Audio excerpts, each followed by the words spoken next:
जय हिंद दोस्तों, मैं जावेद हिंदुस्तानी एक बार फिर से आप सभी का अपने YouTube channel smart study A to Z पर एक नए टॉपिक के साथ स्वागत करता हूं। आज ये हमारा भूगोल के बीए थर्ड ईयर वालों के लिए पहला क्लास है, जिसमें हम आज पढ़ेंगे ज्योग्राफिकल थॉट अर्थात भौगोलिक चिंतन। इसमें 3 पार्ट हैं। पहला पार्ट भौगोलिक चिंतन, दूसरा पार्ट हमारा हो जाएगा रीजनल ज्योग्राफी, और उसके बाद में हमारा जो थर्ड आता है वो इन्वायरमेंटल ज्योग्राफी। तो इस तरीके से ये 3 पार्ट हैं, जिसमें से हम सबसे पहला पार्ट ज्योग्राफिकल थॉट का,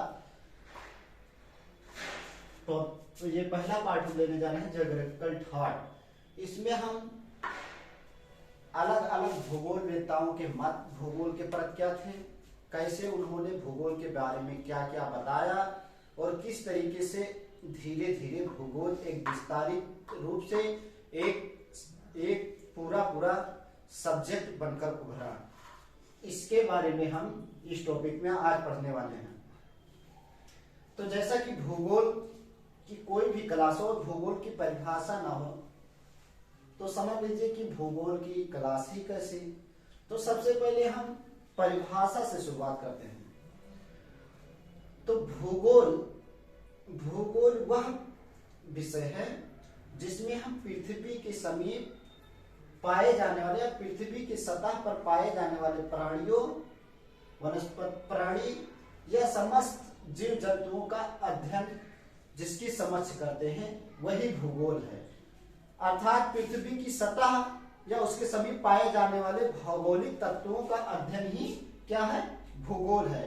दूसरे शब्दों में अगर हम बताएं, हेटनर महोदय की परिभाषा दें, तो हेटनर महोदय ने बताया है कि भूगोल एक क्षेत्रीय विज्ञान है। क्या है?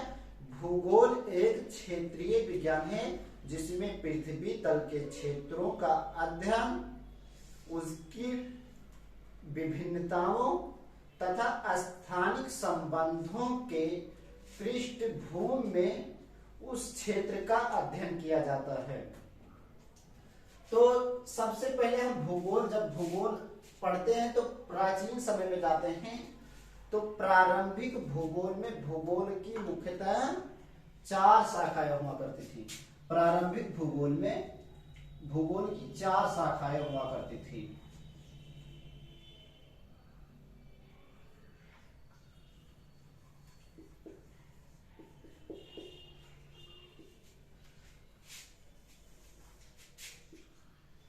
और जो भूगोल हुआ करता था, ये पूरा एक बहुत विस्तारित विषय हुआ करता था, बहुत बड़ा पार्ट हुआ करता था। इसमें सारी चीजें सम्मिलित थी, और ये पूरा भूगोल एक विज्ञान के तरीके से, भूगोल एक अंतर विज्ञान है। मतलब ये एक भूगोल अंतर विज्ञान है।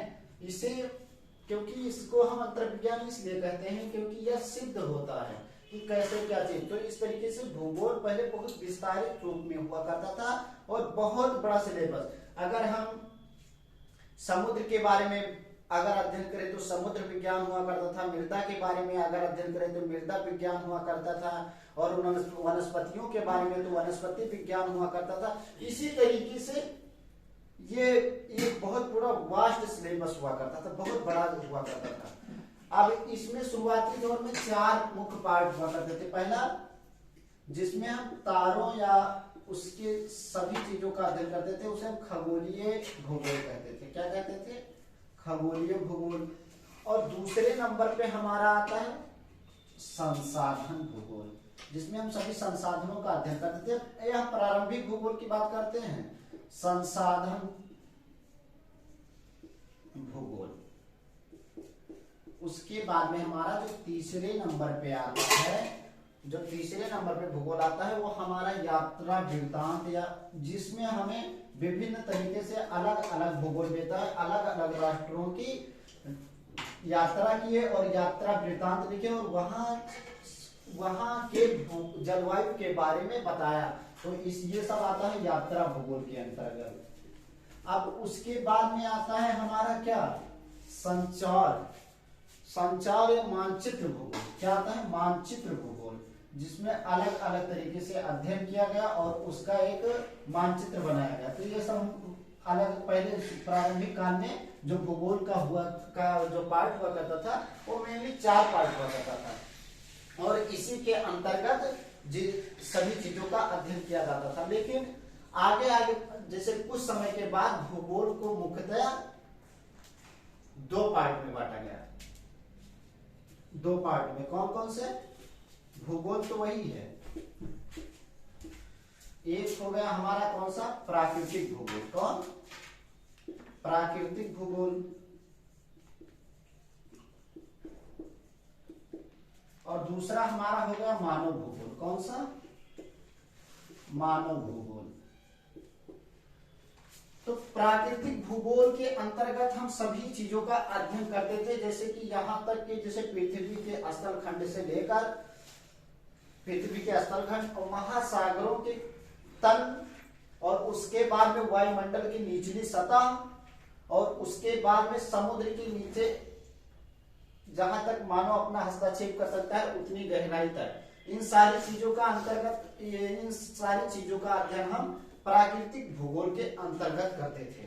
यहां तक कि उसके बाद में मानव का भूगोल का कॉन्सेप्ट आता है। तो रेटजल महोदय कौन? अगर कहीं पूछा जाए कि मानव भूगोल के पिता कौन है तो रेटजल। कौन है? रेटजल। तो 1881 से 1891 के बीच में रेटजल महोदय एक एंथ्रोपोजियोग्राफी नामक एक पुस्तक लिखते हैं। पुस्तक क्या? पूरा पूरा ग्रंथ है। इस ग्रंथ में इन्होंने सर्वप्रथम मानव के बारे में और उसे कैटेगराइज किया, मतलब जैसे उसे अलग अलग कैटेगरी में किया, मानव भूगोल और प्राकृतिक भूगोल। और इन्होंने मानव तथा प्रकृति के जो अंतः संबंध हैं उसी से लेकर के इन्होंने प्राकृतिकवाद या निश्चयवाद का कॉन्सेप्ट दिया। किसने? रेटजल महोदय ने। तो तभी से मानव भूगोल और प्राकृतिक भूगोल हो गया। और प्राकृतिक भूगोल के अंतर्गत हम पढ़ेंगे कौन कौन से चीजों को? जैसे हमारा हो गया मृदा भूगोल, वनस्पति भूगोल, और उसके बाद में समुद्र विज्ञान, और उसके बाद में हम पढ़ेंगे जैसे कि चट्टानों के बारे में। जितना भी चीज होता है, कॉस्मोलॉजी, ये सब किसके? प्राकृतिक भूगोल के अंतर्गत आएंगे। और जब हम मानव भूगोल में पढ़ेंगे तो मानव भूगोल के अंतर्गत हम पढ़ेंगे क्या? संचार व्यवस्था, और उसके बाद में सर्वेक्षण,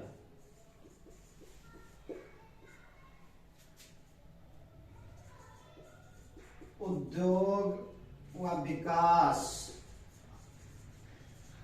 मतलब जैसा कि मानवीय कारणों से जितने भी जुड़े टॉपिक होंगे वो हम मानव भूगोल के अंतर्गत और प्राकृतिक भूगोल के अंतर्गत पढ़ेंगे, जिसमें केवल प्राकृतिक के द्वारा ही जिस कार्यों को स्थगित किया जाए या चलाया जाए उस कार्यों का अध्ययन हम प्राकृतिक भूगोल के अंतर्गत करेंगे।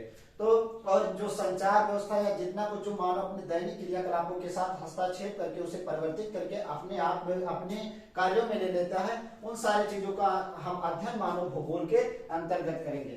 अब इसके बाद जितने भी भूगोल होते हैं, ये सब भूगोल होते हैं, इसके केवल 2 ही उपागम होते हैं। कौन से उपागम होते हैं?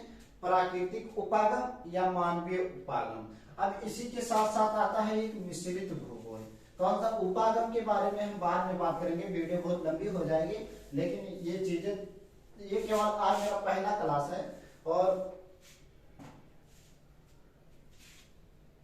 धीरे धीरे हम अलग अलग भूगोल वेदता के बारे में और बहुत सारा सिलेबस कंप्लीट हो जाएगा 1-2 महीने में। अब उसके बाद में हमारा आता है क्या? मिश्रित भूगोल।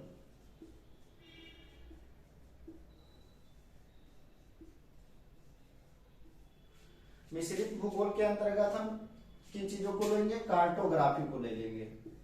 ये दोनों में आता है। किसमें? ये भौतिक भूगोल में भी आएगा और मानवीय भूगोल में आएगा। उसके बाद सर्वेक्षण, ये भी दोनों में आएगा। उसके बाद गणितीय भूगोल, ये भी दोनों में आएगा।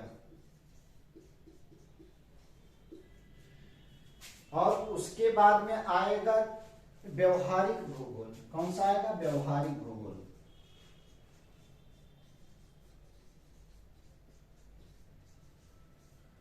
ये सारे मिश्रित भूगोल के अंतर्गत आते हैं। अब ज्यादा कुछ ना बताते हुए वीडियो लंबी हो जाएगी, तो बस यहीं पर हम अपने इस क्लास को रोकते हैं। मुझे विश्वास है कि बहुत कुछ आप लोग इससे सीखे होंगे। अब अगला हम उपागम के बारे में पढ़ने वाले हैं। धन्यवाद।